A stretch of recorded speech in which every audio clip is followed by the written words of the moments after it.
Hi everyone, welcome to another episode of Hurdled Gaming. Today I'm posting up a video of a Lucio game that I had last night that actually went really well.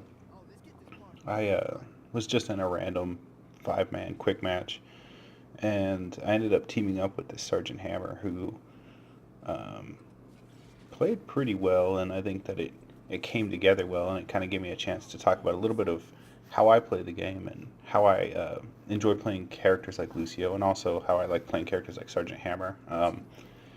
Uh, you may have seen my video on the Sergeant Hammer quick playthrough on like versus AI games. I'm thinking about doing one actually for quick match wins because I've been having a lot of success with those. So if that's something you'd like to see, post a comment, let me know. It'll take a little while to work on, but it's definitely something I'm interested in. So as you can see here, I'm just kind of riding around because that's what Lucio does. He's definitely a very mobile character, like most of the Overwatch characters actually.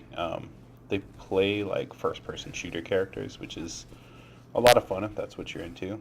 I am. I love playing Overwatch, especially on PS4. So you can see here we pretty much get right into a team fight, score a quick kill.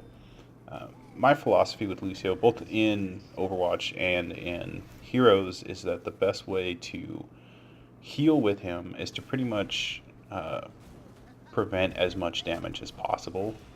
Um, by which I mean it's a lot easier for Lucio to prevent people from dying early than trying to emergency heal them because he's not a very good emergency healer.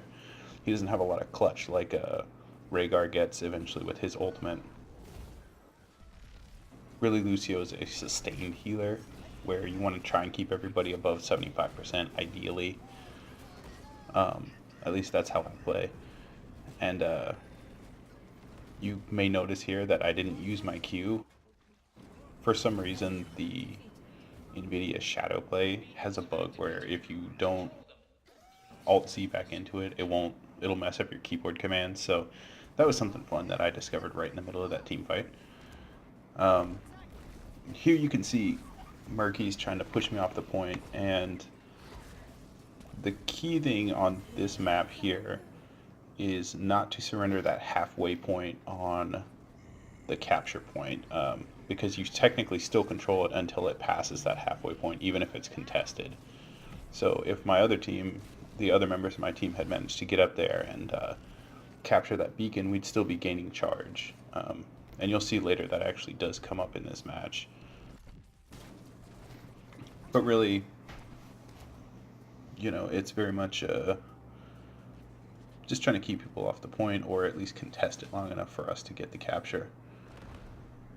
This is pretty much standard lane clear stuff. We're just messing around.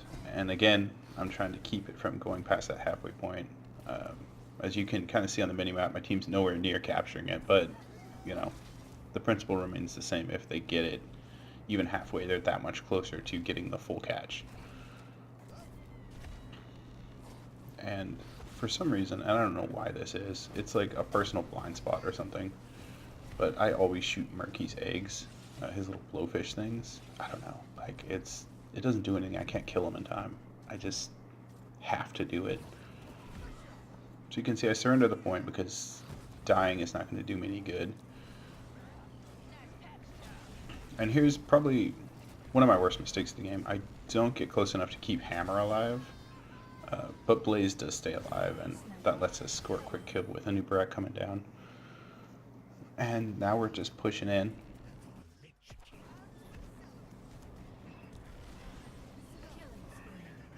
Again, we pretty much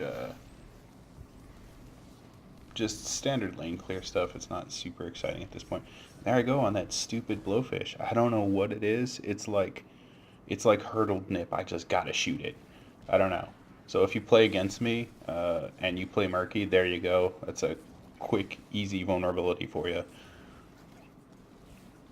And I'm trying to guard the point, but ultimately there's not really any, it's not doing any good up there. I'd do a lot better just trying to keep a new Barak alive because if they're worried about their keep, they're not going to be so worried about grabbing that point from us. And we start wrecking it, which is great because, again, that's more pressure off of the top because now they have to worry about, oh crap, they're pushing into our keep down there. Kind of pull back. You know, we made our point. We got our 1,000 points from the two towers, so that's great. And now I'm all alone. So lonely and sad alone.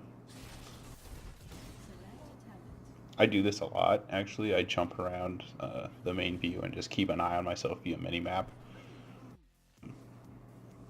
For one, if I'm not doing anything, like I'm just guarding the point, like I'm not going to push because Murky's right there and I don't want him to sneak it while I'm busy. And again, every inch I give to him on this bar is an inch that I'm going to have to take back if we're going to hold that. Because as you can see, my team is pushing onto that top.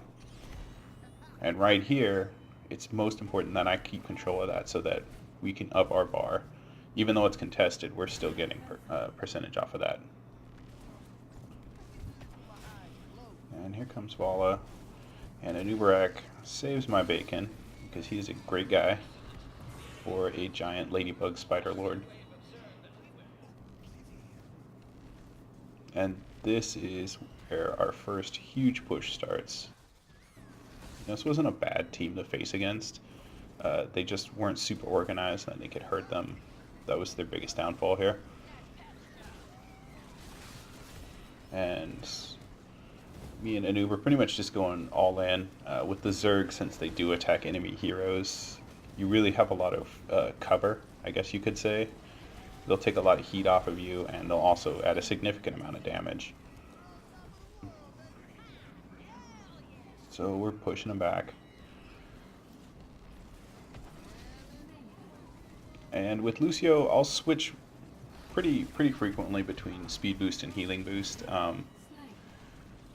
Mainly it makes you and your team very survivable because you can pull out of most situations very fast.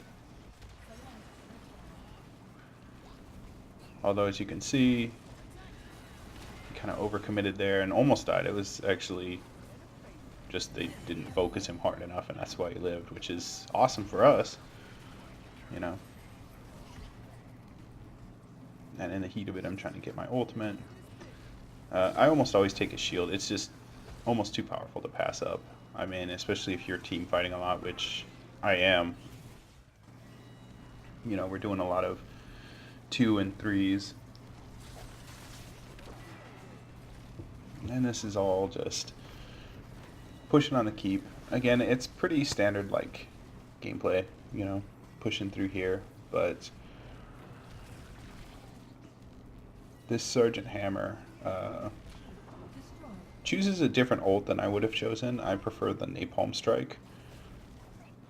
And they're not quite as aggressive as I like to play with Hammer, just because she is a little, you know, tankier. Pardon the pun there. But they're good. You know, they do a good job. And you can see I pretty much just make it my mission to guard Hammer while Hammer pushes. You know, and I try to stay as aggressive as they do and not overcommit because I can't do a lot of damage on my own. Lucio is definitely not like a Tyran type character who can fight and heal. He's a decent healer, you know. He's good at what he does, which is steady, sustained healing and escapes.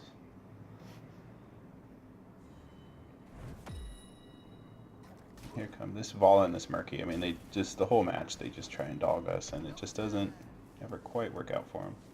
So you can see Hammer just pretty much switches around and cloaks, and at this point, since they might not be able to see them, I'm trying not to draw too much attention and trying to pull them in, which works out wonderfully.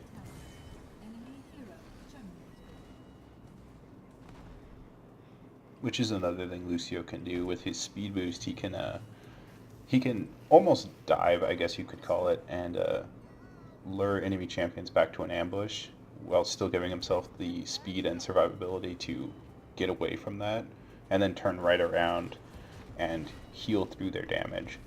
So he's a good basically ambush champion. He's like the bait.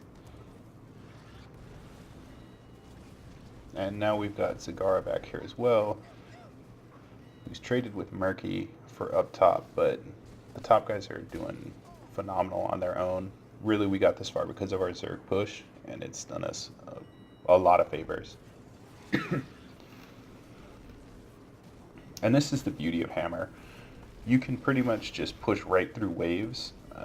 You have enough health, and if you take the healing talent where her siege damage causes you to heal, uh, you can survive through minion waves very easily and just crush them. And then if you have a dedicated healer like I was doing, you know, it's very hard to stop you. Here I get a little cocky. I was getting a little bored, honestly. So I'm like, oh, I'm going to try and kill Murky, try and get his egg. And then I realized it's going to take forever and I'm going to get ganked. So I start to run, switch to healing, keep myself alive. And the Sergeant Hammer just loops right back around and goes in for the kill on Zagara, which doesn't work out for us, but that's fine. We got a Murky again. And that's a quick little preview there. Some people may not know this. I didn't for the longest. You can actually mouse over the levels, see where the majority of your experience is coming from. That can kind of tell you how your team is doing experience-wise, what you're doing well at, what you're kind of missing, if it's minions, if it's heroes, what have you. Just a nice little breakdown. Butcher came down to join us, and again, I'm trying to keep him above 75-80% health. He's beefy, but you know, if you focus him, he'll go down pretty quick. He's not a tank. He's an assassin. You know, and I come up here to try and save Sergeant Hammer, and again, another great thing that Lucio does, he gets you out of jams. Lucio is like that best friend you had in high school who could like always help you out. You know, like he would never let you get in trouble alone, and like he'd always have the plan to get you out of trouble. That's Lucio. He's like the BFFL. Unfortunately, did not work out for Hammer. You know, what can I say? I did my best. But again, Lucio can be played fairly aggressively. You can just stay in. He's not super tanky. You know, he's not like Uther, but he's got mobility. He's got healing. His boost can give him a nice little survivability. And at this point, I'm honestly just trying to get away from Karazim. And for some reason, he doesn't pursue, which, okay. Apparently, they just decided they wanted to push back. I kind of left the Butcher on his own because, I'll be honest with you, I just didn't see him. Another one of my favorite things about Lucio, he just rides and shoots, and that's all part of that mobility thing. And come back in and clean up after the Butcher is, you know, feasting on the meat of his enemies.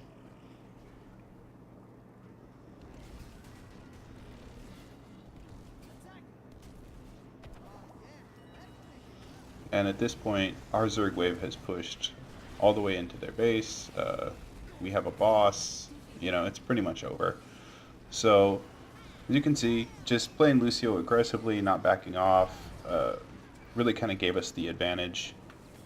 You know, again, another look at our XP there, a little bit from Mercenaries.